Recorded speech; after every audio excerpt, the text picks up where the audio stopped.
Hello believers, welcome to believers academy. So మనకు exams DSC ప్రారంభమైనాయి. So exam యొక్క pattern మనం ఈ 2 రోజులలో గమనించింది ఏంటంటే, ఎక్కువగా మనకు చాలామంది కరెంట్ అఫైర్స్ మనం చాలా చదువుకొని వెళ్ళాం. 2024ది జనవరి నుంచి జూన్, డిసెంబర్ టు ఈ ఇయర్ యొక్క జూన్ వరకు చాలా కవర్ చేసుకుని పోయినాం. కానీ ఎగ్జామ్ పాయింట్ ఆఫ్ వ్యూలో చూస్తే ఎక్కువగా కరెంట్ అఫైర్స్ మీద కాకుండా స్టాటిక్ జీకే మీద ఎక్కువ ఫోకస్ చేసినట్టయితే అనిపిస్తుంది. ఎస్, మరి ఎక్కువ కరెంట్ అఫైర్స్ కూడా ప్రీవియస్కి సంబంధించిన ఎక్కువగా అడుగుతున్నాడు అన్నట్టు కూడా తెలిసింది. సో కొన్ని అయితే స్టాటిక్ జీకేకి సంబంధించి ఇలా కొన్ని అంశాల మీద మనం డిస్కస్ చేద్దాం. ముఖ్యంగా మనకు నిన్న జరిగిన ఎగ్జామ్లో భారత రాజ్యాంగం గురించి కూడా కొన్ని క్వశ్చన్స్ వచ్చినాయి. అలాగే ఇంకా కొన్ని టాపిక్స్ ఉన్నాయి, అవి ఒకసారి ఈ క్లాస్లో అయితే చూద్దాం. ఒకసారి ఎంతకైనా చూసుకోండి, మేబీ చెప్పలేము ఇందులోకి రావచ్చు.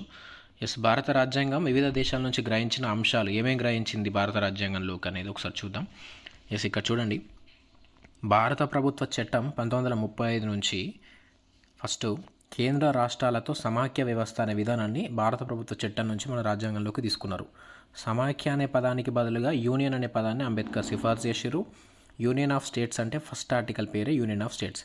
అంటే ఈ చట్టం నుంచి కేంద్ర రాష్ట్రాలతో సమాఖ్య వ్యవస్థ, ఫెడరల్ కోర్ట్, రాష్ట్రపతి పాలన, గవర్నర్ పదవి, ఆర్డినెన్స్, విచక్షణాధికారాలు, అలాగే పబ్లిక్ సర్వీస్ కమిషన్లు, ఇతర పరిపాలన అంశాలు ఇవన్నీ ఎవరి నుంచి తీసుకున్నారు అని అంటే భారత ప్రభుత్వ చట్టం నుంచి మన రాజ్యాంగంలోకి అయితే తీసుకున్నారు. సో ఇట్లా అడిగిండు, మొన్న ఒక క్వశ్చన్ వచ్చింది ఇందులోకెళ్ళి రాజ్యసభ సభ్యుల ఎన్నిక పద్ధతి అని. సో మళ్ళీ అడగవచ్చు, అందుకని ఒకసారి ఇది చూసుకోండి. ఎస్, ఇక్కడ కొన్ని సబ్ పాయింట్స్ కూడా నేను ఇక్కడ ఇవ్వడం జరిగింది, ఒకసారి చూడండి. ఇవన్నీ నేను ఈ పీడిఎఫ్స్ అన్నీ ఇప్పుడు డిస్కస్ చేస్తున్నాయని టెలిగ్రామ్లో పెడతాను, డిస్క్రిప్షన్లో లింక్ ఉంది, జాయిన్ అవ్వండి. ఎస్, ఇదైతే చూసుకోండి. పబ్లిక్ సర్వీస్ కమిషన్లు కూడా భారత ప్రభుత్వ చట్టం నుంచి వచ్చినాయి. సో నెక్స్ట్ చూద్దాం. బ్రిటన్ రాజ్యాంగం నుంచి మన రాజ్యాంగంలోకి ఏమేమి గ్రహించారంటే పార్లమెంటు, క్యాబినెట్ తరహా పాలనా పద్ధతి. సో ఇందులో నేను సబ్ పాయింట్స్ కూడా చెప్పిన భారత రాజ్యాంగంలో ఆర్టికల్స్వి, ఇవి కూడా అడగచ్చు. పార్లమెంట్ ఆర్టికల్ మనకు 79 నుంచి 122 వరకు ఉంటుంది. అలాగే ద్విసభా పద్ధతి కూడా బ్రిటిష్ రాజ్యాంగం నుంచి తీసుకున్నారు. రాజ్యసభది ఆర్టికల్ 80, లోక్సభది ఆర్టికల్ 81. అలాగే సమన్యాయ పాలన, శాసన నిర్మాణ ప్రక్రియ, శాసనసభ్యుల స్వాధికారాలు, Lok Sabha speaker, deputy speaker article 93 ఇది కూడా. అలాగే కంట్రోలర్ అండ్ ఆడిటర్ జనరల్ గురించి కూడా మొన్న ఎగ్జామ్లో వచ్చిందంట, దీన్ని బ్రిటిష్ రాజ్యాంగం నుంచే తీసుకున్నారు. ఆర్టికల్ 148 నుంచి 151 వరకు మనకు కాగ్ చూసుకోవచ్చు. అలాగే అటార్నీ జనరల్ కూడా బ్రిటిష్ రాజ్యాంగం నుంచే తీసుకున్నారు, ఆర్టికల్ 76లో ఉంటుంది ఇది. అలాగే రిట్లు జారీ చేసే విధానాన్ని కూడా బ్రిటిష్ రాజ్యాంగం నుంచి తీసుకున్నారు. మొన్న హెబియస్ కార్పస్ రిట్ గురించి అడిగారంటే ఎగ్జామ్లో. సుప్రీంకోర్టు ఆర్టికల్ 32 ప్రకారం 5 రకాల రిట్లు అయితే జారీ చేస్తుంది, అందులో హెబియస్ కార్పస్ కూడా చూడొచ్చు. సో ఇందులో నేను ఆర్టికల్స్ కూడా చెప్తున్నాను మీకు, మెయిన్గా ఎగ్జామ్లు అడిగితే యూజ్ అవుతాయి. అలాగే అమెరికా రాజ్యాంగం నుంచి ఏమేమి గ్రహించిందో చూడండి. ప్రాథమిక హక్కులు అమెరికా రాజ్యాంగం నుంచి తీసుకున్నారు. ఆర్టికల్స్ 12 నుంచి 35 వరకు ప్రాథమిక హక్కులు మనం చూసుకోవచ్చు. అలాగే న్యాయ సమీక్ష చూసుకోండి. న్యాయ సమీక్ష ఏంది? జనతా ప్రభుత్వం 43, 44 సవరణల ద్వారా న్యాయస్థానాలకి న్యాయ సమీక్ష అధికారం అయితే అప్పగించింది. సో అలాగే స్వతంత్ర ప్రతిపత్తి కలిగిన న్యాయశాఖ, అలాగే ఉపరాష్ట్రపతి రాజ్యసభకు చైర్మన్గా వ్యవహరించడం అనేది ఆర్టికల్ 89లో అమర్చారు అమెరికా రాజ్యాంగం నుంచి తీసుకొని. అలాగే రాష్ట్రపతిని తొలగించే మహాభియోగ తీర్మానం ఆర్టికల్ 61 ప్రకారం. అలాగే ప్రజా ప్రయోజనాల వ్యాజ్యాలు, బిల్స్ అంటాం కదా. అలాగే రాజ్యాంగ సవరణ బిల్లుకు రాష్ట్రాలు ఆమోదం తెలపడం, ప్రవేశిక అనేది కూడా మనకు దీని నుంచే గ్రహించారు. ఏ రాజ్యాంగం నుంచి? మనం దేన్ని డిస్కస్ చేస్తున్నాం ఇప్పుడు? అమెరికా రాజ్యాంగం నుంచి. అలాగే రాష్ట్రపతి త్రివిధ దళాల అధిపతిగా ఉండడం ఆర్టికల్ 53 క్లాస్ 2 ప్రకారం. అలాగే రాష్ట్రపతి కార్యనిర్వహణ అధిపతిగా ఉండడం ఆర్టికల్ 53 ప్రకారం. అలాగే లిఖిత రాజ్యాంగం, రాజ్యాంగ ఆధిక్యత, చట్టం మూలంగా సమాన రక్షణ ఆర్టికల్ 14 ప్రకారం. ఇవన్నీ అమెరికా రాజ్యాంగం నుంచి తీసుకున్నారు. అలాగే కెనడా రాజ్యాంగం నుంచి ఏమేమి తీసుకున్నారో చూద్దాం. బలమైన కేంద్ర ప్రభుత్వం. సో కేంద్ర ప్రభుత్వంకి సంబంధించి ఆర్టికల్స్ ఇక్కడ నేను సబ్గా రాశాను, 52 నుంచి 151 వరకు ఉంటాయి. అలాగే అవశిష్ట అధికారాలను కేంద్రానికి ఇవ్వడం, గవర్నర్లను నియమించే పద్ధతి, దీన్ని కూడా కెనడా నుంచే తీసుకున్నారు. ఆర్టికల్ 153 నుంచి 167 వరకు గవర్నర్ల గురించి తెలియజేస్తారు మనకు. ఆర్టికల్ 155 ప్రకారం గవర్నర్ను రాష్ట్రపతి నియమిస్తాడు. కొన్ని సబ్ పాయింట్స్ కూడా తెలుసుకోండి, ఎగ్జామ్లో అడగచ్చు. అలాగే రాష్ట్రపతి సుప్రీంకోర్టు సలహా కోరడం ఆర్టికల్ 143 ప్రకారం. అలాగే సమాఖ్య నిర్మాణం, ఇవన్నీ కెనడా రాజ్యాంగం నుంచి గ్రహించారు. నెక్స్ట్ ఐర్లాండ్ రాజ్యాంగం నుంచి చూడండి. ఆదేశిక సూత్రాలు ఐర్లాండ్ రాజ్యాంగం నుంచి గ్రహించారు. ఆర్టికల్ 36 నుంచి 51 వరకు మనకు ఉంటాయి. అలాగే రాష్ట్రపతిని ఎన్నుకునే నైష్పాత్తిక ప్రాతినిధ్యం అనేది కూడా దీని నుంచి గ్రహించారు. రాష్ట్రపతి ఎన్నిక ఆర్టికల్ 54 ప్రకారం జరుగును. రాష్ట్రపతి ఎన్నిక విధానం ఆర్టికల్ 55 ప్రకారం జరుగుతుంది. అలాగే ఒక ఓటు బదిలీ పద్ధతి, రాజ్యసభకు విశిష్ట సభ్యుల నియామకం అనేది కూడా మనకు దేని నుంచి గ్రహించింది? ఇది ఐర్లాండ్ రాజ్యాంగం నుంచి. 12 మంది సభ్యుల్ని నియమిస్తారు రాజ్యసభకి, ఆర్టికల్ 80 క్లాస్ 3 ప్రకారం. అలాగే న్యాయ సంరక్షణ లేని హక్కులు కూడా మనకు ఐర్లాండ్ రాజ్యాంగం నుంచి గ్రహించారు. నెక్స్ట్ జర్మనీ, వైమార్ రాజ్యాంగం అంటాం జర్మనీనే. జాతీయ అత్యవసర పరిస్థితి జర్మనీ నుంచి గ్రహించారు, ఆర్టికల్ 352లో పొందుపరిచారు. అలాగే ప్రాథమిక హక్కులు రద్దు చేసే అధికారం దీని నుంచి గ్రహించారు. ఆర్టికల్ 2021 తప్ప మిగతా హక్కులను జాతీయ అత్యవసర పరిస్థితిలో రద్దు చేయొచ్చు, 1978 44 సవరణ ద్వారా. నెక్స్ట్ ఆస్ట్రేలియా రాజ్యాంగం నుంచి చూడండి ఏమేమి గ్రహించారు. ఇక్కడ ఉమ్మడి జాబితాని ఆస్ట్రేలియా రాజ్యాంగం నుంచి గ్రహించారు. మనకు ఉమ్మడి జాబితాని ఏ ఆర్టికల్లో పొందుపరిచారు రాజ్యాంగంలో అంటే ఆర్టికల్ 246 క్లాస్ 2 ప్రకారం. ఉమ్మడి జాబితాలో 47 అంశాలు ఉండే, మొదలు 42వ రాజ్యాంగ సవరణ ద్వారా 52కు పెంచారు. అలాగే రాష్ట్ర జాబితా ఆర్టికల్ 246 క్లాస్ 3 ప్రకారం ఉంటుంది, ప్రస్తుతం 59 అంశాలు ఉన్నాయి. కేంద్ర జాబితా అనేది ఆర్టికల్ 246 క్లాస్ 1 ప్రకారం ఉంటుంది, 97 అంశాలు ఉన్నాయి. ఇప్పుడు ఖచ్చితంగా ఇంపార్టెంట్ ఇది. నేను అంటే ఏ రాజ్యాంగం నుంచి గ్రహించారనే విషయాలే కాకుండా దానికి సంబంధించి ఆర్టికల్స్ కూడా ఇందులో చెప్తున్నా కాబట్టి ఎగ్జామ్ పాయింట్ ఆఫ్ వ్యూలో నెక్స్ట్ రాబోయే ఎస్జిటి స్కూల్ అసిస్టెంట్ అందరికీ ఉపయోగపడుతుంది. అలాగే సహకార సమైక్య పార్లమెంట్ ఉభయ సభల సంయుక్త సమావేశం ఆస్ట్రేలియా రాజ్యాంగం నుంచే గ్రహించిండ్రు. రాష్ట్రపతి ఏర్పాటు చేస్తాడు కదా దీన్ని, ఆర్టికల్ 108 ప్రకారం. ఇది కూడా ఎగ్జామ్లో అడిగిండు మొన్న, అందుకనే ఖచ్చితంగా చూసుకోవాలి ఇది. అలాగే వాణిజ్య వ్యాపార లావాదేవీలు, అంతర్రాష్ట్ర వ్యాపారం, ఇవన్నీ మనం దేని నుంచి గ్రహించాం? ఆస్ట్రేలియా రాజ్యాంగం నుంచి గ్రహించినాం. అలాగే నెక్స్ట్ దక్షిణాఫ్రికా రాజ్యాంగం నుంచి రాజ్యాంగ సవరణ విధానం ఆర్టికల్ 368 ప్రకారం ఈ రాజ్యాంగం నుంచి గ్రహించినాం. అలాగే రాజ్యసభ సభ్యుల ఎన్నిక పద్ధతి నిన్ననే స్కూల్ మన ఎస్జిటిలో అడిగాడు, ఇది దక్షిణాఫ్రికా రాజ్యాంగం నుంచి గ్రహించిండ్రు. నెక్స్ట్ ఫ్రాన్స్ రాజ్యాంగం చూడండి. ఫ్రాన్స్ రాజ్యాంగం ప్రకారం గణతంత్ర, స్వేచ్ఛ, సమానత్వం, సౌభ్రాతృత్వం ఫ్రాన్స్ రాజ్యాంగం నుంచి. స్వేచ్ఛ ఆర్టికల్ 19లో 6 రకాలుగా ప్రకటించారు. సమానత్వం ఆర్టికల్ 14లో చట్టం ముందు అందరూ సమానం అనేది తెలియజేశారు ఫ్రాన్స్ ప్రకారం. అలాగే తాత్కాలిక సభాధ్యక్షుల నియామకం కూడా ఫ్రాన్స్ నుంచే గ్రహించారు. నెక్స్ట్ రష్యా యుఎస్ఎస్ఆర్ రాజ్యాంగం నుంచి ప్రాథమిక విధులు తీసుకున్నాం మనం రష్యా రాజ్యాంగం నుంచి. ఆర్టికల్ 51 క్లాజ్ ఏ, 4 క్లాజ్ ఏ భాగంలో దీని గురించి ఉంటాయి. అలాగే స్వరాన్ సింగ్ కమిటీ సిఫార్సు మేరకు ఈ ప్రాథమిక విధుల్ని గ్రహించారు. 42వ సవరణ ద్వారా 1976లో 10 ప్రాథమిక విధులు చేర్చిండ్రు. 2002లో 86వ సవరణ ద్వారా 6 నుంచి 14 సంవత్సరాల వయసు గల పిల్లలకు ఉచిత నిర్బంధ విద్య అందించడం అనే 11వ విధిని దీనికి అమర్చారు. సో చూడండి, ఎక్స్ట్రా పాయింట్స్ కూడా ఇక్కడ మీకు లభించినాయి, మంచిగా ఈజీగా గుర్తుంచుకోండి. ఎగ్జామ్లో అడిగే అవకాశాలు ఇవి ఎక్కువగా ఉన్నాయి, ఇటువంటి అడుగుతున్నాడు. అలాగే ప్రణాళిక సంఘం, సామ్యవాద సూత్రాలు, ఇవన్నీ రష్యా రాజ్యాంగం నుంచి గ్రహించారు. సో నెక్స్ట్ జపాన్ రాజ్యాంగం నుంచి చూసుకుంటే 21వ ప్రకరణలో పేర్కొనబడిన చట్టం నిర్దేశించిన పద్ధతి, న్యాయ సూత్రాలు అనేవి దీని నుంచి గ్రహించారు. అలాగే స్విట్జర్లాండ్ రాజ్యాంగం నుంచి చూస్తే ప్రధానమంత్రి, మంత్రిమండలి సమిష్టి బాధ్యత. అలాగే చూసుకోండి, ఇది స్విట్జర్లాండ్ నుంచి వచ్చింది. భారత రాజ్యాంగం 5వ భాగంలో ఆర్టికల్ 74, 75, 78లో ప్రధానమంత్రి, కేంద్ర మంత్రిమండలి వివరాలను అయితే తెలుపుతాయి. సో ఇది మనం రాజ్యాంగం నుంచి ఏ అంశాలు గ్రహించారు, దాని యొక్క ఆర్టికల్స్ ఏంటి అనేది ఇప్పుడు మనం ఇందులో చూసినాం. ఖచ్చితంగా ఇళ్ళకి వెళ్ళి అడిగే అవకాశాలు ఎక్కువగా ఉన్నాయి. సో నెక్స్ట్ చూద్దాం. ఐక్యరాజ్య సమితి 1945 అక్టోబర్ 24న ఏర్పడింది. దీని యొక్క ప్రధాన కార్యాలయం న్యూయార్క్లో ఉంది. ప్రస్తుతం ఐక్యరాజ్య సమితిలో సభ్య దేశాలు 193. ప్రస్తుత సెక్రటరీ జనరల్ ఆంటోనియో గుటెరస్ పోర్చుగల్కు చెందిన వ్యక్తి. 2017 జనవరి 1 నుంచి వర్క్ చేస్తున్నాడు. Next general assembly. ఇవి ప్రధానంగా 6 ఉంటాయి మొత్తం. అందులో ఫస్ట్ వన్ జనరల్ అసెంబ్లీ. దీని ప్రధాన కార్యాలయం న్యూయార్క్లో ఉంది. దీని సభ్య దేశాలు 193. ప్రస్తుత అధిపతి కషబా కొరోసి. నెక్స్ట్ భద్రతా మండలి. దీని ప్రధాన కార్యాలయం న్యూయార్క్లో ఉంది. సభ్య దేశాలు 15. ఇందులో శాశ్వతం వీటో అధికారం కలిగి ఉన్నాయి 5. నెక్స్ట్ థర్డ్ వన్ ఆర్థిక సామాజిక మండలి. ప్రధాన కార్యాలయం న్యూయార్క్లో ఉంది. సభ్య దేశాలు 54. ప్రస్తుత అధిపతి కొలెన్ విక్సెన్ ఖైలాపైన్. నెక్స్ట్ నంబర్ 4 ధర్మకర్తృత్వ మండలి. దీని ప్రధాన కార్యాలయం న్యూయార్క్లో ఉంది. సభ్య దేశాలు 5. ప్రస్తుత అధిపతి అన్నే గ్యుగునే. నెక్స్ట్ నంబర్ 5 అంతర్జాతీయ న్యాయస్థానం ప్రధాన కార్యాలయం ది హేగ్ నెదర్లాండ్స్లో ఉంది. సభ్య దేశాలు 193. ప్రస్తుత అధిపతి జోన్ డొనోగ్యూ, అమెరికాకు చెందిన వ్యక్తి. నంబర్ 6 సచివాలయం ప్రధాన కార్యాలయం న్యూయార్క్లో ఉంది. దీని ప్రస్తుత అధిపతి అమీనా జే మహమ్మద్, నైజీరియాకు చెందిన వ్యక్తి, డిప్యూటీ సెక్రటరీ జనరల్గా వర్క్ చేస్తున్నాడు. ఇప్పుడు చాలా ముఖ్యమైనది ఐక్యరాజ్య సమితి యొక్క అనుబంధ సంస్థలు, వాటికి నియమితులైన అధిపతులు ఏ సంవత్సరంలో స్థాపించబడ్డాయనే ముఖ్యమైన అంశాలు ఎక్కడ కూడా మిస్ కాకుండా చూడండి, చాలా important. Number 1 UNESCO, United Nations Educational, Scientific and Cultural Organization, means ఐక్యరాజ్య సమితి విద్యా, వైజ్ఞానిక, సాంస్కృతిక సంస్థ. దీని యొక్క స్థాపన 1946 నవంబర్ 4న జరిగింది. ప్రధాన కార్యాలయం ఫ్రాన్స్ పారిస్లో ఉంది. సభ్య దేశాలు 193+11. ప్రస్తుత అధిపతి, చాలా ఇంపార్టెంట్ కరెంట్ అఫైర్స్ ఇవి, అద్రే అజౌలే, ఫ్రాన్స్కు చెందిన వ్యక్తి. Next number 2 UNICEF. UNICEF means United Nations International Children's Emergency Fund, అంటే ఐక్యరాజ్య సమితి అంతర్జాతీయ బాలల నిధి. స్థాపన 1946 డిసెంబర్ 11. ప్రధాన కార్యాలయం న్యూయార్క్. సభ్య దేశాలు 191. ప్రస్తుత అధిపతి Catherine Russell. Next WHO, world health organisation, ప్రపంచ ఆరోగ్య సంస్థ. దీని యొక్క స్థాపన 1948 ఏప్రిల్ 7. అందుకని ఏప్రిల్ 7 నాడు మనం ఆరోగ్య దినోత్సవం జరుపుకుంటాం. ప్రధాన కార్యాలయం జెనీవా, స్విట్జర్లాండ్. సభ్య దేశాలు 194.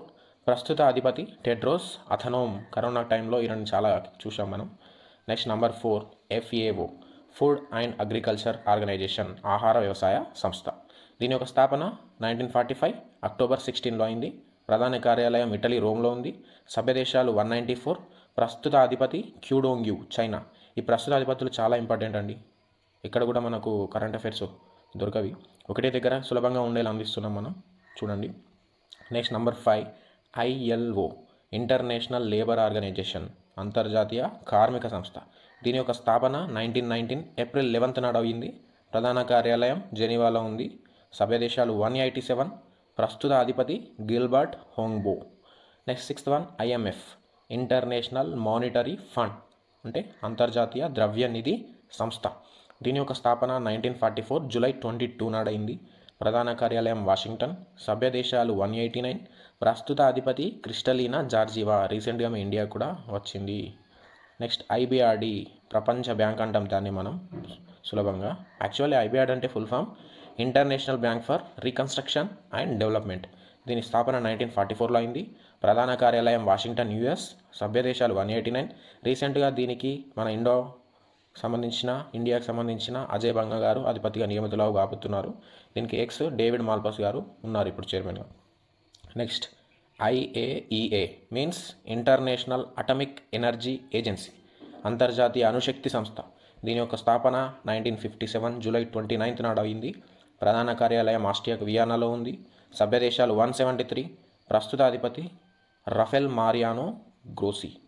Number 9 WTO, world trade organization, ప్రపంచ వాణిజ్య సంస్థ. దీని యొక్క స్థాపన 1995 జనవరి 1 నాడైంది. ప్రధాన కార్యాలయం జెనీవాలో ఉంది. చాలా వరకు అన్ని జెనీవాలోనే ఎక్కువ ఉన్నాయి. సభ్య దేశాలు 164. ప్రస్తుత అధిపతి Ngozi Okonjo Iweala. Next 10th IMO, international maritime organization, అంతర్జాతీయ మారిటైమ్ సంస్థ. మారిటైమ్ మీన్స్ షిప్పింగ్, అలాగే ఓషన్కి సంబంధించింది. స్థాపన 1948. ప్రధాన కార్యాలయం లండన్. సభ్య దేశాలు 175. ప్రస్తుత అధిపతి కిటాక్ లిమ్. రీసెంట్గా జరిగిన ఎగ్జామ్లో వాటి యొక్క స్థాపన, అవి ప్రధాన కార్యాలయాలు ఇచ్చి వాటి యొక్క సంస్థలు ఎక్కడ ఉన్నాయో జతపరచమని ఇచ్చిండు. కాబట్టి చాలా ఇంపార్టెంట్ టాపిక్. అధిపతుల గురించి అడగచ్చు, సభ్య దేశాల గురించి కూడా అడగచ్చు. చిన్న టాపిక్ అని అసలు మిస్ చేయకండి దీనిని. Number 11 UNIDO means United nations industrial development organisation, అంతర్జాతీయ పారిశ్రామిక అభివృద్ధి సంస్థ. దీని యొక్క స్థాపన 1966 నవంబర్ 17 నాడైంది. ప్రధాన కార్యాలయం వియన్నాలో ఉంది. సభ్య దేశాలు 170. ప్రస్తుత అధిపతి girt Muller. Number 12 UPU means universal postal union, విశ్వ తపాలా సంఘం. ఇది చాలా పురాతన టైంలో, రీసెంట్గా కాదు. స్థాపన 1874 అక్టోబర్ 9 నాడైంది. ప్రధాన కార్యాలయం స్విట్జర్లాండ్ బెర్నులో ఉంది. సభ్య దేశాలు 192. UPU ప్రస్తుత అధిపతి Masahiko Metoki. Number 13 WIPO, world intellectual property organization means ప్రపంచ మేధో హక్కుల సంస్థ. దీని యొక్క స్థాపన 1967 జూలై 16 నాడైంది. ప్రధాన కార్యాలయం జెనీవా, స్విట్జర్లాండ్లో ఉంది. సభ్య దేశాలు 188. ప్రస్తుత అధిపతి డారెన్ టాంగ్, సింగపూర్కు చెందిన వ్యక్తి. Next number 14 WMO, world meteorological organisation means ప్రపంచ వాతావరణ సంస్థ. దీని యొక్క స్థాపన 1950 మార్చ్. ప్రధాన కార్యాలయం స్విట్జర్లాండ్ జెనీవాలో ఉంది. సభ్య దేశాలు 191. ప్రస్తుత అధిపతి Petteri Taalas. Number 15 UNHCR means United Nations high commissioner for refugees, ఐక్యరాజ్య సమితి శరణార్థుల హై కమిషనర్ అన్నట్టు. స్థాపన 1950 డిసెంబర్ 10. ప్రధాన కార్యాలయం జెనీవా, స్విట్జర్లాండ్. సభ్య దేశాలు 193. ప్రస్తుత అధిపతి ఇటలీకి చెందిన వ్యక్తి Filippo Grandi. Next UNDP means United Nations development programme, ఐక్యరాజ్యసమితి అభివృద్ధి కార్యక్రమం. దీని యొక్క స్థాపన 1965 నవంబర్ 22. ప్రధాన కార్యాలయం న్యూయార్క్లో ఉంది. సభ్య దేశాలు 177. ప్రస్తుత అధిపతి యుఎన్డిపికి అచిమ్ స్టైనర్, బ్రెజిల్కి చెందిన వ్యక్తి. Next number 17 UNEP means United nations environment programme, ఐక్యరాజ్యసమితి పర్యావరణ సంస్థ. దీని యొక్క స్థాపన 1972 జూన్లో జరిగింది. ప్రధాన కార్యాలయం కెన్యాకు నైరోబీలో ఉంది. సభ్య దేశాలు అంటూ ఏమీ లేవు. ప్రస్తుత అధిపతి ఇంగర్ అండర్సన్, డెన్మార్క్కు చెందిన వ్యక్తి. నెక్స్ట్ నెంబర్ 18 ఆమ్నెస్టీ ఇంటర్నేషనల్, స్థాపన 1961. ప్రధాన కార్యాలయం లండన్ అండ్ ప్రస్తుత అధిపతి ఆగ్నేస్ కల్లామాట్. ఇవండి వివిధ సంస్థలు, సభలు, స్థాపకులు. సో ఇక్కడ చూడండి, రాజా రామ్మోహన్ రాయ్ నుంచి ప్రారంభిస్తే మనకు స్వాతంత్రం వచ్చే వరకు కూడా కొన్ని ఇంపార్టెంట్ సభలు, సంస్థలు మనం ఇందులో తెలియజేయడం జరిగింది. సో ఒక్కొక్కటి చూద్దాం. ఫస్ట్ ఇక్కడ చూడండి, ఆత్మీయ సభ. ఆత్మీయ సభని ఏర్పాటు చేసింది రాజా రామ్మోహన్ రాయ్ 1815వ సంవత్సరంలో ఏర్పాటు చేస్తాడు. ఆ తర్వాత బ్రహ్మ సమాజాన్ని కూడా ఈయన 1828లో ఏర్పాటు చేస్తాడు. ఇది కరెక్షన్, 1828లో ఏర్పాటు చేస్తాడు రాజా రామ్మోహన్ రాయ్. ఆ తర్వాత ధర్మసభని రాధాకాంత్ దేబ్ అనే వ్యక్తి 1829లో ఏర్పాటు చేయడం జరుగుతుంది. ఆ తర్వాత ఇక్కడ చూడండి నంబర్ 4. ఇక్కడ మీకు కొన్ని విషయాలు ఇందులో కొత్తగా అనిపించవచ్చు. సో ఇది మనకు ఇండియన్ హిస్టరీలో ఉంటాయి, అక్కడక్కడ తగులుతూ ఉంటాయి. చూడండి, యంగ్ బెంగాల్ ఉద్యమం. బెంగాల్లో యంగ్ బెంగాల్ ఉద్యమాన్ని తీసుకొచ్చింది ఎవరు అంటే హెన్రీ వినియన్ డిరాజియో అనే వ్యక్తి తీసుకొస్తాడు. 1820 to 30 మధ్యలో జరుగుతుంది యంగ్ బెంగాల్ ఉద్యమం. సో నెక్స్ట్, తత్వబోధిని సభని స్థాపించింది ఎవరు? ఇటువంటి క్వశ్చన్ అడిగితే దాని ఆన్సర్ దేవేంద్రనాథ్ ఠాగూర్. ఈయన 1839లో దీన్ని స్థాపించడం జరిగింది. ఆ తర్వాత బెతూన్ స్కూల్. బెతూన్ స్కూల్ని 1851లో ఈశ్వర్ చంద్ర విద్యాసాగర్ ఏర్పాటు చేయడం జరుగుతుంది. సో ఎవరు? ఈశ్వర్ చంద్ర విద్యాసాగర్ దీనిని ఏర్పాటు చేయడం జరుగుతుంది. నెక్స్ట్, ప్రార్థనా సమాజం. ప్రార్థనా సమాజాన్ని ఆత్మారాం పాండురంగ ఏర్పాటు చేస్తాడు. 1867లో ఏర్పాటు చేయడం జరుగుతుంది. Next, Adi Brahmo Samaj. Very important. Adi Brahmo సమాజాన్ని ఏర్పాటు చేసింది రాజ్ నారాయణ్ బోస్ 1866లో. సో ఇయర్ ఇంపార్టెంట్, అది సంస్థ పేరు ఇంపార్టెంట్, ఆ యొక్క స్థాపించింది ఎవరు కూడా ఇంపార్టెంటే. సో ఇందులో మనం ఇప్పుడు డిస్కస్ చేయబోయే ప్రతి బిట్ కూడా ఇంపార్టెంటే, ఖచ్చితంగా నోట్ చేసుకోవాల్సిన కంటెంట్ ఇది. సో భారతీయ బ్రహ్మ సమాజం. నెక్స్ట్ చూడండి, ఇందులో బ్రహ్మ సమాజాలు చాలా రకాలు ఉంటాయండి. ఫస్టే మనం చూసాం బ్రహ్మ సమాజం, నార్మల్ బ్రహ్మ సమాజం రాజా రామ్మోహన్ రాయ్ ఏర్పాటు చేస్తాడు. ఆ తర్వాత మనం చూసుకుంటే ఇక్కడ ఆది బ్రహ్మ సమాజం చూడండి, భారతీయ బ్రహ్మ సమాజం, నియో బ్రహ్మ సమాజం, సాధారణ బ్రహ్మ సమాజం. సో మొత్తం ఉంటాయి బ్రహ్మ సమాజాలు 5 ఉంటాయి మొత్తం. ఖచ్చితంగా కన్ఫ్యూజ్ కావద్దు, ఇది చూడాలి. ఆది బ్రహ్మ సమాజం ఏమో రాజ్ నారాయణ్ బోస్, భారతీయ బ్రహ్మ సమాజాన్ని కేశవ్ చంద్ర సేన్ 1866లో. సో వీళ్ళందరూ ఒకటే గుంపులో ఉన్నట్టే ఉంటారు, కానీ విభేదాలు, వాళ్ళ యొక్క సిద్ధాంతాల్లో విభేదాల వల్ల వీళ్ళు తర్వాత మళ్ళీ వేరే వేరే బ్రహ్మ సమాజాలను ఏర్పాటు చేసుకుంటూ ఉంటారన్నమాట. ఇది ఇండియన్ హిస్టరీలో మనం టాపిక్స్ చూడవచ్చు. సో ఆ తర్వాత మళ్ళీ నియో బ్రహ్మ సమాజ్ని కేశవ్ చంద్రసేనే 1878లో ఏర్పాటు చేస్తాడు. ఫస్ట్ ఆది బ్రహ్మ సమాజ్లో ఉంటాడు, నచ్చక భారతీయ బ్రహ్మ సమాజ్ ఏర్పాటు చేస్తాడు. మళ్ళీ అందులో నచ్చక నియో బ్రహ్మ సమాజ్ ఏర్పాటు చేస్తాడు కేశవ్ చంద్రసేన్. ఆ తర్వాత సాధారణ బ్రహ్మ సమాజ్ని 1878లోనే ఆనంద్ మోహన్ బోస్, శివనాథ శాస్త్రిలు ఏర్పాటు చేస్తారు కేశవ్ చంద్రసేన్ తోటి విభేదించి. సో ఇది 1878లో. నెక్స్ట్, వేద సమాజం. వేద సమాజాన్ని శ్రీధర్లు నాయుడు ఏర్పాటు చేశాడు 1971లో. ఇటువంటి మనకు అన్నోన్ బిట్సే, కానీ మనకు ఎగ్జామ్లో నోన్ బిట్స్గా మారుతాయి, ఖచ్చితంగా నేర్చుకోవాల్సినవి. ఆర్య సమాజ్ని దయానంద సరస్వతి, చాలామందికి తెలిసింది. సో దివ్యజ్ఞాన సమాజం కూడా 1875, మేడం బ్లావెట్స్కి, కల్నల్ ఓల్కాట్. దీని నుంచి దాదాపు 100 క్వశ్చన్లు తీయవచ్చు ఈ కంటెంట్ నుంచి. సో డెఫినెట్గా ప్రతి పాయింట్ ఇంపార్టెంట్ చదవాలి. నెక్స్ట్, జ్యోతి బాపులే చూడండి, జ్యోతి బాపులే ఇవి 2 ఉంటాయి, ఇక్కడ మనం రాయడం జరిగింది. సత్యశోధక్ సమాజ్ 1873, దీనబంధు సార్వజనిక్ సభ 1884 మహాత్మా జ్యోతి బాపులే ఏర్పాటు చేశాడు. ఆ తర్వాత నెక్స్ట్ చూద్దాం. 16 హితకారిణి సంస్థ. హితకారిణి సంస్థను ఏర్పాటు చేసింది కందుకూరి వీరేశలింగం పంతులు 1905లో ఏర్పాటు చేయడం జరుగుతుంది. సో మనకు తెలిసింది స్వామి వివేకానంద రామకృష్ణ మిషన్ 1897. ఆ తర్వాత చూసుకుంటే మదన్ మోహన్ మాలవ్య చూడండి, మదన్ మోహన్ మాలవ్య మొత్తం 3 ఉంటాయి. భారత ధర్మ మహామండలి 1902, హిందూ మహాసభ 1915, జ్ఞాన మహాసభ 1905. ఈ 3ంటిని మదన్ మోహన్ మాలవ్య ఏర్పాటు చేస్తాడు. మనం ఇది చూసుకోవచ్చు, ఖచ్చితంగా నోట్ చేసుకోండి, ఇది డెఫినెట్గా ఇంపార్టెంట్ క్లాస్ ఇది. 19 ఈస్ట్ ఇండియా అసోసియేషన్ ఏర్పాటు చేసింది దాదాబాయి నౌరోజీ 1866లో. సో మీకు అక్కడక్కడ 3rd క్లాస్ నుంచి మనం ఇంటర్ లెవెల్ వరకు చూస్తే ఖచ్చితంగా మనం చదివేటప్పుడు సోషల్ కంటెంట్లో ఇవి అక్కడక్కడ తలుగుతూనే ఉంటాయి. సో మీరు అక్కడక్కడ చదవడం వల్ల టాపిక్ వైజ్గా మీకు రివిజన్ అయిపోతుంది, కానీ ఇలా ఒకటి దగ్గర ఉంటే మీకు ఎగ్జామ్ టైంలో క్విక్ రివిజన్ లాగా ఉపయోగపడుతుంది, కాబట్టి class important. Next, Indian national social conference ఇక్కడ ఎంజి రనడే 1887లో ఏర్పాటు చేశాడు. నెక్స్ట్ దక్కన్ ఎడ్యుకేషనల్ సొసైటీని 1864లో జీజే అగార్కర్, అతనే గోపాలకృష్ణ గణేష్ అగార్కర్ ఈయన ఏర్పాటు చేస్తాడు. నెక్స్ట్ ఇది చూడండి, పండిత రమాబాయి రనడే. మనం డిఎస్సి క్లాసులు చేస్తున్నాం, అందులో కొన్ని దల్గా ఇది. పండిత రమాబాయి రనడే ఏర్పాటు చేసింది పూనా సేవా సదన్, శారదా సదన్ రెండు ఉంటాయి. 89లో శారదా, 1909లో పూనా సేవా సదన్. నెక్స్ట్ హిందుస్థానీ సేవాదల్ 1923లో ఏర్పాటు చేసింది ఎన్జి హర్దేకర్. నెక్స్ట్ వెరీ ఇంపార్టెంట్, లాలా లజపత్ రాయ్ పంజాబ్ కేసరి. ఈయన లాలా లజపత్ రాయ్ ఏర్పాటు చేసింది లోక్ సేవా మండల్, దీనినే సర్వెంట్స్ ఆఫ్ పీపుల్ సొసైటీగా మార్చారు. తర్వాత 1921లో ఏర్పాటు చేశాడు Lala Lajpat Rai. Next servants of India, ఇక్కడ చూడండి, సర్వెంట్స్ ఆఫ్ పీపుల్ సొసైటీ అంటే Lala Lajpat Rai, servants of India అంటే మాత్రం గోపాలకృష్ణ గోఖలే. సో 1905లో ఇది. నెక్స్ట్ బాంబే ప్రెసిడెన్సీ అసోసియేషన్, దీనిని 1885లో ఫిరోజ్ షా మెహతా, కేటీ తెలంగ్, బద్రుద్దీన్ త్యాబ్జీ వీళ్ళు ముగ్గురు కలిసి ఏర్పాటు చేస్తారు Bombay presidency association. Next Calcutta Indian association, దీన్ని ఏర్పాటు చేసింది ఎవరు? సురేంద్రనాథ్ బెనర్జీ, ఆనంద్ మోహన్ బోస్ 1876లో ఏర్పాటు చేస్తారు. నెక్స్ట్ సురేంద్రనాథ్ బెనర్జీనే ఇంకోటి ఏర్పాటు చేస్తాడు, అది నేషనల్ లిబరల్ పార్టీ 1919లో ఏర్పాటు చేయడం జరిగింది.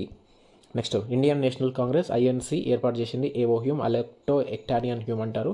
1885లో ఏర్పాటు చేస్తాడు ఆయన. ఈ ఐఎన్సీకి మొదట అధ్యక్షత వహించింది మాత్రం డబ్ల్యూసీ బెనర్జీ, మనకు తెలుసు. సో ఐఎన్సీకి సంబంధించి నెక్స్ట్ మనం డిఎస్సీ క్లాసులు చేస్తున్నాం, అందులో ఇంకా డీటెయిల్ టాపిక్స్ వస్తాయి. నెక్స్ట్ మనం డిఎస్సీ క్లాసెస్ చేస్తున్నాం కదా, దానికి కంటిన్యూషన్లో చాలా బిట్స్ మనం ఇటువంటివి చూస్తూ ఉన్నాం కాబట్టి అవన్నీ ఒకటే దగ్గర సేకరించాలనే ఉద్దేశంతో మధ్యలో ఈ క్లాస్ చేయడం జరుగుతుంది. సో డిఎస్సీకి మనం క్లాసెస్ రెగ్యులర్గా ఫాలో అయ్యేటోళ్ళు దీన్ని ఒకసారి చూసుకోవాల్సిందే. నెక్స్ట్ ధర్మ పరిపాలన యోగం, దీనిని శ్రీ నారాయణ గురు రచించారు 1903లో. నెక్స్ట్ అంజుమన్ ఈ ఇస్లాం, దీనిని బద్రుద్దీన్ త్యాబ్జీ 1874లో స్థాపించారు. నెక్స్ట్ రాధాస్వామి సత్సంగ్, దీనిని 1861లో తులసీరామ్ శివదయాల్ సింగ్ ఏర్పాటు చేశారు. నెక్స్ట్ దేవ్ సమాజ్, ఇందులో కొన్ని ఇంపార్టెంట్ అన్ఇంపార్టెంట్ అంటూ ఏం లేవు, ఖచ్చితంగా ప్రతిదీ చదవాల్సిందే. సో ఇది ఎంతకైనా మంచిది, గుర్తుంచుకోండి, టెట్ డిఎస్సికి పనికి రావచ్చు. దేవ్ సమాజ్ని 1886లో ఎస్ అగ్నిహోత్రి, అలాగే సోషల్ సర్వీస్ లీగ్ని 1911లో ఎన్ఎం జోషి, సేవా సమితిని 1949లో హెచ్ఎన్ కుంజ్రు, హృదయనాథ్ కుంజ్రు అంటారు. ముస్లిం లీగ్ని 1906, ఇంపార్టెంట్ ఇది, ముస్లిం లీగ్ వెరీ ఇంపార్టెంట్, ఆగా ఖాన్ సలీముల్లా ఇద్దరు ఏర్పాటు చేస్తారు ముస్లిం లీగ్ని. నెక్స్ట్ ఏసియాటిక్ సొసైటీ, ప్రీవియస్ క్లాస్లోనే చూసాం. ఏసియాటిక్ సొసైటీని 1784లో విలియం జోన్స్ ఏర్పాటు చేస్తాడు. వితంతు పునర్వివాహ సంస్థని, దీనికి ఇయర్ మనకు దొరకలేదు, విష్ణు శాస్త్రి పండిట్ ఏర్పాటు చేస్తాడు. నెక్స్ట్ ఇండియన్ లీగ్ చూడండి, ఇందులో ఇండియన్ లీగ్ని 1875లో శిశిర్ కుమార్ ఘోష్ ఏర్పాటు చేయడం జరుగుతుంది. నెక్స్ట్ అనుశీలన్ సమితి, వెరీ ఇంపార్టెంట్ ఇవి. అనుశీలన్ సమితి, అభినవ్ భారతి, గదర్ పార్టీ, ఇవన్నీ కొంచెం వీళ్ళు విప్లవ భావాలు అధికంగా ఉన్న యువత అన్నమాట. చాలా ఉద్యమం ఆ టైంలో చాలా పెద్ద ఎత్తున చేశారు వీళ్ళు. అనుశీలన్ సమితిని 1907లో బరీంద్ర ఘోష్, భూపేంద్ర దత్తా ఏర్పాటు చేశారు. నెక్స్ట్ అభినవ్ భారతి 1906లో దీనిని వినాయక్ సావర్కర్ లండన్లో ఏర్పాటు చేస్తాడు. నెక్స్ట్ వెరీ ఇంపార్టెంట్, గదర్ పార్టీని ఏర్పాటు చేసింది ఎవరు? లాలా హర్దయాల్ శాన్ ఫ్రాన్సిస్కోలో ఏర్పాటు చేస్తాడు 1913లో, వెరీ ఇంపార్టెంట్ ఇది. నెక్స్ట్ ఇది కూడా చాలా important, HSRA Hindustan socialist republic association 1928లో చంద్రశేఖర్ ఆజాద్ ఏర్పాటు చేశాడు. నెక్స్ట్ హోమ్ రూల్ లీగ్, దీనిని 1916లో బాలగంగాధర్ తిలక్ మనకు స్టార్ట్ చేయడం జరిగింది, వెరీ ఇంపార్టెంట్ ఇది కూడా. ఖిలాఫత్ ఉద్యమం కూడా చాలా ఇంపార్టెంట్, 1919లో జరిగింది. అలీ బ్రదర్స్, మౌలానా ఆజాద్, హకీమ్ అజ్మల్ ఖాన్, హస్రత్ మెహనీ వీళ్ళందరూ కలిసి ఖిలాఫత్ ఉద్యమాన్ని ప్రారంభించారు. ఇందులో మనం డిస్కస్ చేసే ప్రతి పాయింట్ కూడా చాలా చాలా ఇంపార్టెంట్, డెఫినెట్గా ఉపయోగించుకోవాల్సిందే. మీరు ఖచ్చితంగా మార్క్స్ మిస్ అయ్యే ఆస్కారం ఎక్కువగా ఉంటుంది కాబట్టి ఖచ్చితంగా నోట్ చేసుకొని చదవాల్సిందే. నెక్స్ట్ చూడండి, గాంధీ సౌత్ ఆఫ్రికాలో ఏర్పాటు చేసింది ఫినిక్స్ ఫామ్, టాల్స్టాయ్ ఫామ్. 1904లో ఫినిక్స్, 1910లో టాల్స్టాయ్. నెక్స్ట్ మహాత్మా గాంధీనే సబర్మతిని 1916లో ఆశ్రమాన్ని, వార్ధాశ్రమాన్ని 1936లో ఏర్పాటు చేశాడు.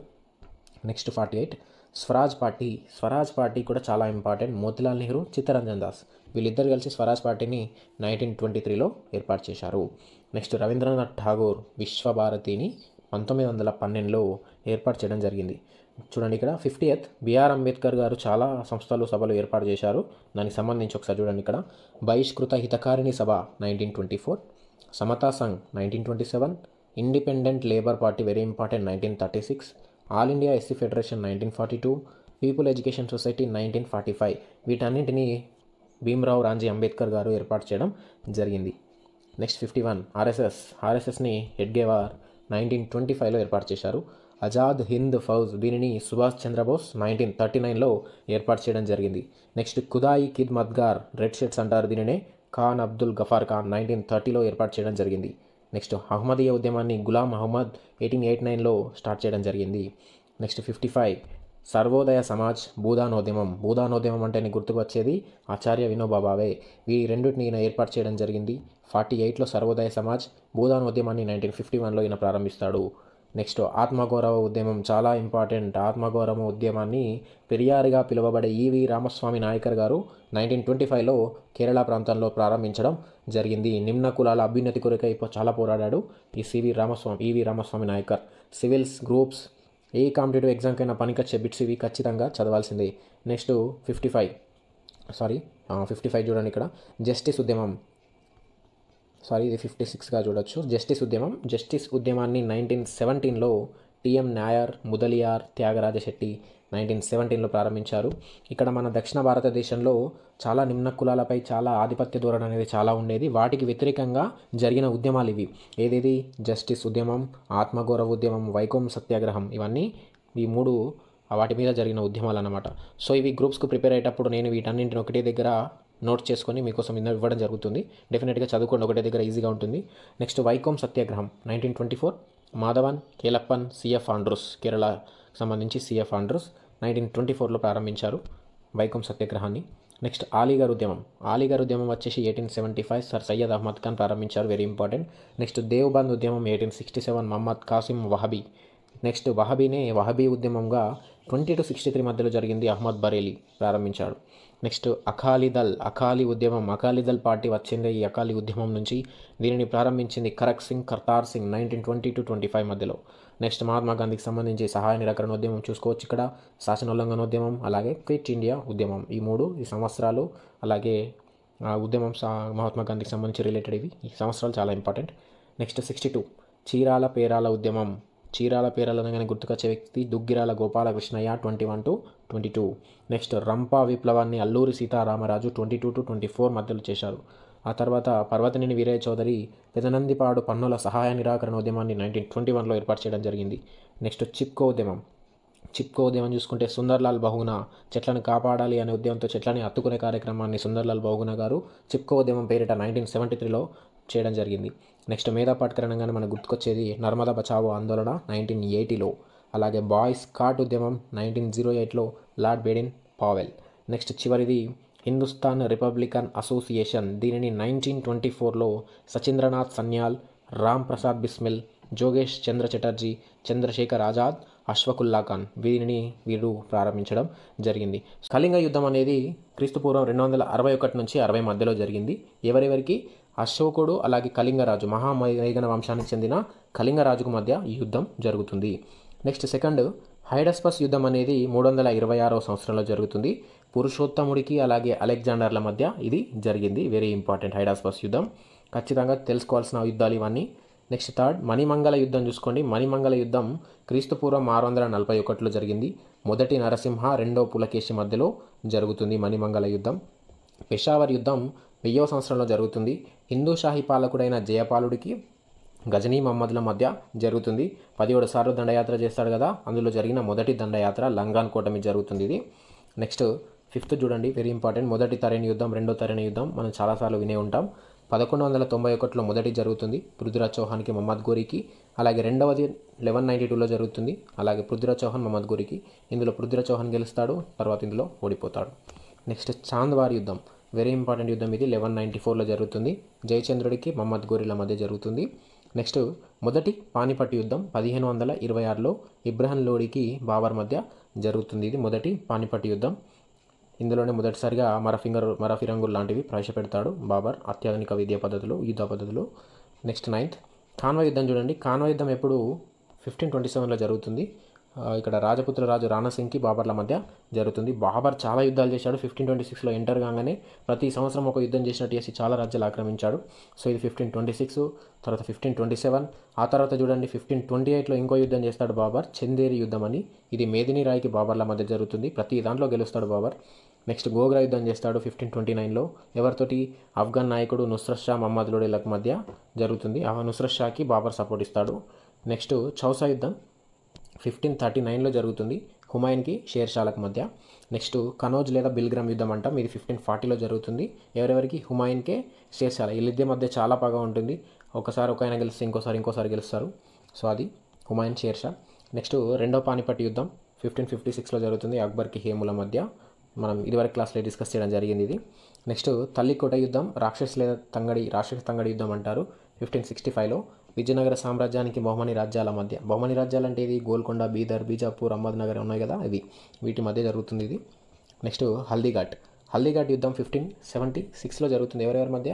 రాజా మాన్సింగ్ నాయకత్వంలోని మొఘళ్ళ సైన్యం, రాణా ప్రతాప్ల మధ్య జరుగుతుంది ఈ యుద్ధం. నెక్స్ట్ సమాగర్ యుద్ధం చూడండి, 1656లో జరుగుతుంది సమాగర్. ఔరంగజేబ్కి దారాషుకో రామ్ సింగ్ల మధ్య జరుగుతుంది. సో వీళ్ళు బ్రదర్సే ఉంటారు, ఈ దారాషుకో ఔరంగజేబ్. సో ఇది చూసుకోవచ్చు, ఔరంగజేబ్ చాలా క్రూరంగా వ్యవహరిస్తాడు బ్రదర్స్ పట్ల. నెక్స్ట్ కర్నాల్ యుద్ధం 1739లో జరుగుతుంది నాదిర్ షా మొఘళ్ళ మధ్య. నెక్స్ట్ మొదటి కర్ణాటక యుద్ధం ఇదివరకు క్లాస్లోనే మనం చూసాం. మొదటి కర్ణాటక యుద్ధం వచ్చేసరికి 1745లో మనం చూడడం జరిగింది, బ్రిటిష్కి ఫ్రెంచ్ సైన్యాల మధ్య. దీనికి సంబంధించి ఇటీవలనే మనం రీసెంట్ క్లాస్లో చూడడం జరిగింది, చూడండి ఒకసారి. కర్ణాటక యుద్ధం అనేది మనం చూసుకుంటే 1744 to 48 మధ్యలో జరుగుతుంది. 45 కాదు, 44 to 45 మధ్యలో, 48 మధ్యలో మొదటి కర్ణాటక యుద్ధం జరుగుతుంది. మన మొదటి కర్ణాటక యుద్ధం యొక్క తక్షణ కారణం ఏంటంటే యూరోప్లో ఆస్ట్రియా రాజు 6వ చార్లెస్ మరణిస్తాడు అక్కడ. సో ఇక్కడ మన దేశంలో ఆ టైంకే ఇంగ్లాండ్, ఫ్రాన్స్ వాళ్ళు, బ్రిటిష్ ఫ్రెంచ్ వాళ్ళు వచ్చి ఉంటారు. అక్కడ యూరప్ ఆస్ట్రియా యొక్క రాజ్యాన్ని చేతిలోకి తీసుకోవడానికి అక్కడ యుద్ధాలు జరుగుతాయి. ఇక్కడ వాళ్ళు కూడా ఉంటారు కాబట్టి మన భారత్లో కూడా యుద్ధం చేసుకుంటారు. సో ఇది మొదటి కర్ణాటక యుద్ధంకి సంబంధించింది, ఇది చూసుకోవచ్చు. నెక్స్ట్ రెండో కర్ణాటక యుద్ధం చూసుకుంటే మనం రెండవ కర్ణాటక యుద్ధం వచ్చేసి మనకు 1749 to 54 మధ్యలో జరుగుతుంది. 1749 to 54 మధ్యలో మనకు రెండో కర్ణాటక యుద్ధం జరుగుతుంది. బ్రిటిష్కి ఫ్రెంచ్ సైన్యాల మధ్య ఇది జరుగుతుంది, మనం చూసుకోవచ్చు. ఇంతకుముందే మనం ప్రీవియస్ క్లాస్లో కూడా దీని గురించి తెలియజేయడం జరిగింది. ఇది మనకు వారసత్వ యుద్ధాలు, అంటే స్వదేశీ సంస్థానాల మధ్య యుద్ధాలు జరుగుతాయి. ఇక్కడ హైదరాబాద్ సంస్థానం, ఇక్కడ ఆర్కాట్ సంస్థానానికి మధ్య యుద్ధం అనేది జరుగుతుంది. ఇక్కడ అన్వరుద్దీన్, అక్కడ పోతే నాజర్ జంగ్, ముజఫర్ జంగ్, ఇక్కడ అన్వరుద్దీన్, చాందా సాహెబ్ మధ్యలో యుద్ధాలు జరుగుతాయి. ఇవి రెండో కర్ణాటక యుద్ధం.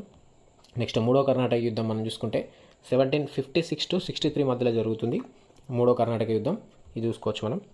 నెక్స్ట్ ప్లాసీ యుద్ధం 1757లో జరుగుతుంది. బెంగాల్ నవాబు సిరాజుద్దౌలా అలాగే రాబర్ట్ క్లైవ్లకు మధ్య జరుగుతుంది. నెక్స్ట్ వందవాసి యుద్ధం 1760లో బ్రిటిష్ సేనాని అయిన సర్ ఐర్కోట్కి ఫ్రెంచ్ జనరల్ బుస్సీ, కౌంట్ డీలర్ల మధ్య ఈ వందవాసి యుద్ధం జరుగుతుంది. సో ఇయర్స్ ఖచ్చితంగా గుర్తుంచుకోండి, ఎవరెవరి మధ్య జరిగాయి కూడా చాలా ఇంపార్టెంట్. బాక్సర్ యుద్ధం కూడా చాలా ఇంపార్టెంట్, 1764లో జరుగుతుంది. బెంగాల్ నవాబు మీర్ కాసిం కూటమికి బ్రిటిష్ సైన్యానికి మధ్య ఈ యుద్ధం జరుగుతుంది. అలాగే మూడో పానిపట్టు యుద్ధం కూడా ఉంటుంది, 1761లో జరుగుతుంది. ఆఫ్ఘన్ జాతీయుడైన అహ్మద్ షా అబ్దాలీకి మహారాష్ట్ర మధ్య ఇది జరుగుతుంది పానిపట్ ప్రాంతంలో. అలాగే మొదటి మైసూర్ యుద్ధం 1767 to 69లో హైదర్ అలీకి వారెన్ హేస్టింగ్స్ల మధ్య జరుగుతుంది, ఇది మైసూర్ యుద్ధం. రెండవ మైసూర్ యుద్ధం చూసుకుంటే 80 to 84 హైదర్ అలీ, టిప్పు సుల్తాన్, వారెన్ హేస్టింగ్స్ల మధ్య జరుగుతుంది. నెక్స్ట్ మూడో మైసూర్ యుద్ధం టిప్పు సుల్తాన్, కరణ్ వాలిస్ల మధ్య జరుగుతుంది 1790 to 92 మధ్యలో. అలాగే నాలుగో మైసూర్ యుద్ధం కూడా జరుగుతుంది 1799లో. ఇందులో టిప్పు సుల్తాన్, లార్డ్ వెలెస్ల మధ్య జరుగుతుంది. టిప్పు సుల్తాన్ చాలా యుద్ధాలు చేస్తాడు, చివరికి ఓడిపోవడం జరుగుతుంది.